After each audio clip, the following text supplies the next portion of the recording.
Welcome back, student. Welcome back to our video lecture series on basic mathematics. In the last lecture, we have studied how to calculate the slope of straight line.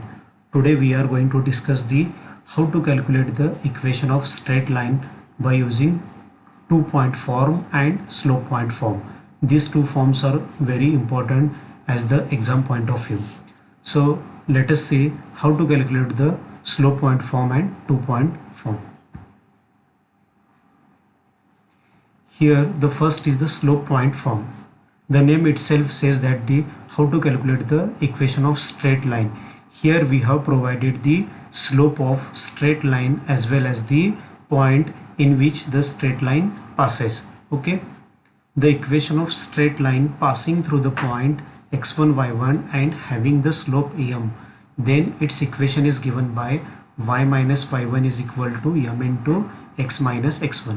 म्हणजेच काय, जर equation of straight line जर तुम्हाला find out करायचं असेल आणि तो जो स्ट्रेट लाईन ह्या पॉईंटमधून पास होत असेल, x1 y1 ह्या पॉईंटमधून पास होत असेल आणि त्याचा स्लोप m जर दिला असेल, म्हणजे दोन्ही नंबर असणार आहेत, हा m सुद्धा एखादा नंबर असणार आहे आणि हा कोऑर्डिनेट सुद्धा x1 आणि y1 हे नंबर असतील, तर ह्या केसमध्ये इक्वेशन ऑफ स्ट्रेट लाईन कसं फाइंड आउट करायचं तुम्हाला, y minus y1 which is equal to m into x minus x1.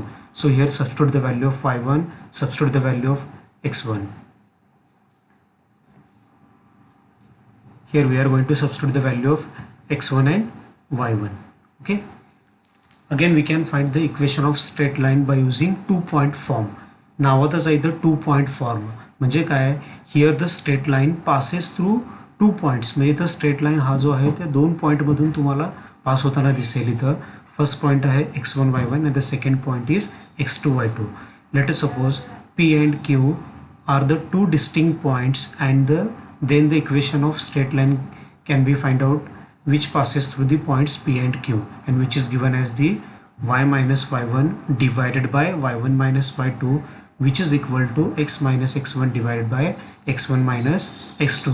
This is the equation of straight line which passes through two different points. म्हणजे ह्या इथं बघा majorly तुम्हाला लक्षात काय ठेवायचं ते की स्ट्रेट लाईन फाइंड आउट करायचे दोन फॉर्म आहेत. एक स्लोप पॉईंट फॉर्म, म्हणजे तुम्हाला स्लोप आणि पॉईंट जर दिला असेल तर हा फॉर्म्युला यूज करा, आणि तुम्हाला equation of straight line find out करायचं जर असेल आणि तो जर दोन पॉईंटमधून पास होत असेल या दोन पॉईंटमधून, तर आपल्याला टू पॉईंट फॉर्म यूज करायचं आहे. ह्यावर आपण एक्झाम्पल बघूया, तुम्हाला म्हणजे आयडिया अजून जास्त क्लिअर होईल. Find the equation of line passing through the point 17. बघा इथे तुम्हाला सांगितलं की स्ट्रेट लाईन जो आहे तो ह्या पॉईंटमधून पास होतो 17 अँड हॅव्हिंग स्लोप 2 युनिट्स. म्हणजे इथं m इज इक्वल टू तुम्हाला किती दिलं आहे, 2 दिलं आहे. म्हणजे इथं आपल्याला स्लोप प्रोव्हाइड करून दिलं आहे आणि पॉईंट प्रोव्हाइड करून दिलं आहे. म्हणजे तुम्हाला इथं कुठला फॉर्म्युला यूज करावं लागेल, स्लोप पॉईंट फॉर्म यूज करावं लागेल. ह्या पॉईंटला आपण लेटेस्ट सपोज दिस पॉईंट 17 एज x1 y1, म्हणजे ह्या पॉईंटला x1 y1 सपोज करूयात आणि हा जो स्लोप दिलेला आहे 2 त्याला आपण m सपोज करूया. आपल्याला माहिती आहे the equation of line which passes through the point m and having slope is given by काय formula, y minus y1 which is equal to m into x minus x1. तर आपल्याकडे y1 दिलं आहे, y1 ची value किती बघा, x1 आहे 1, y1 आहे 7, म्हणजे आपल्याला x1 च्या ऐवजी 1 पुट करायचं आहे आणि y1 च्या ऐवजी 7 पुट करायचं आहे आणि m च्या ऐवजी 2 पुट करायचं. कुठं, या फॉर्म्युल्यामध्ये y minus y1 is equal to m into x minus x1. Substitute करूयात. The value of y1 is 7, the value of x1 is equal to 1. When we multiply this bracket by 2, म्हणजे आपण ब्रॅकेटला कसं multiply करतो, या दोन्ही नंबरला 2 न multiply करायला पाहिजे. 2 इंटू एक्स 2x, 2 इंटू -1 -2. आपल्याला equation of straight line find out करायचं आहे. आपण काय करूयात, हा -7 जो आहे तो ह्या बरोबर चिन्हाच्या ह्या बाजूला ट्रान्सफॉर्म करूयात. म्हणजे कसं येणार आहे, y is equal to 2x - 2, हा -7 जर इकडे आला तर काय होणार तो +7, हा 2x ॲज इट इज राहणार आणि इथं -2 + 7 किती येणार +5.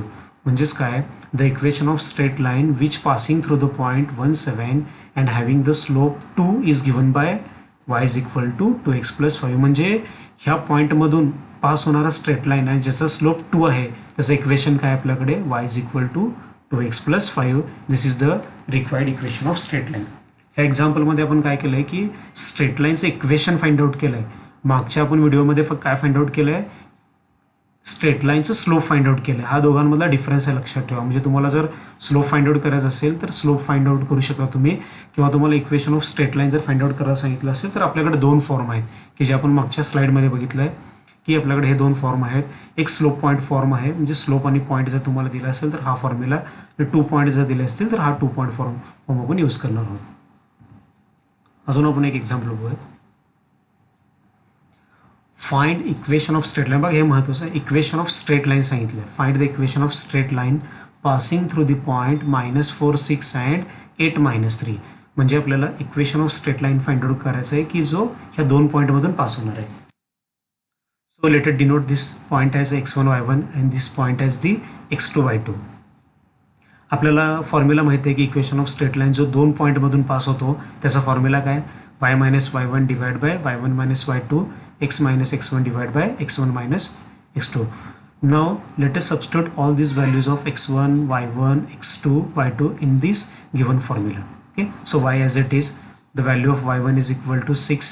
So let us substitute y1 is a 6, y1 minus y2, y1 is 6 minus sign as it is, the value of y2 is equal to -3. So -3, put the bracket here because this is minus and minus. Don't ह्याला तुम्ही असं open असंच -3 असं न लिहिता ह्याला bracket टाका. x as it is, this minus as it is, so the value of x1 is -4, so put some bracket here -4, the value of x1 is -4, the value of x2 is equal to 8. हे सगळे values आपण इथं put केले आहेत. आपण याला simplification करूया. So y - 6 as it is, this minus plus 6 plus 3 9, this -4 plus, and this x plus 4, this is -4, this is -8, -4 -8, that is -12. We can add these two terms because both have the same sign असेल तर आपण add करतो आणि दोघांना negative sine असल्यामुळे तर आपण minus दिलेलं आहे. मी काय करणार तर क्रॉस मल्टिप्लिकेशन करतो, म्हणजे ह्या ब्रॅकेटला -12 म्हणून मल्टिप्लाय करा. Let's multiply this bracket by 9, म्हणजे आपण असं क्रॉस मल्टिप्लिकेशन केलं आहे. -12 into y, -12y, this -12 into -6, that is a +72, 9 into x, 9x, 9 into 4, that is 36. So -12 as it is, transform this +72 to the another side, that is the -72. हा जर इकडे गेला तर -72 होतो. हे सगळं कॅल्क्युलेशनचा पार्ट आहे. -12 as it is, this 9x as it is, 36 - 72, that is the -36, because both have the opposite sign, आणि अपोजिट साईन जर असेल तर आपण सबट्रॅक्ट करतो आणि बिगर नंबरचं साईन देतोय, दॅट इज अ -36. सो या सगळ्या -12y which is equal to 9x -36, this all the numbers are the multiple of 3. हे सगळे 3च्या मल्टिपलमध्ये आहेत.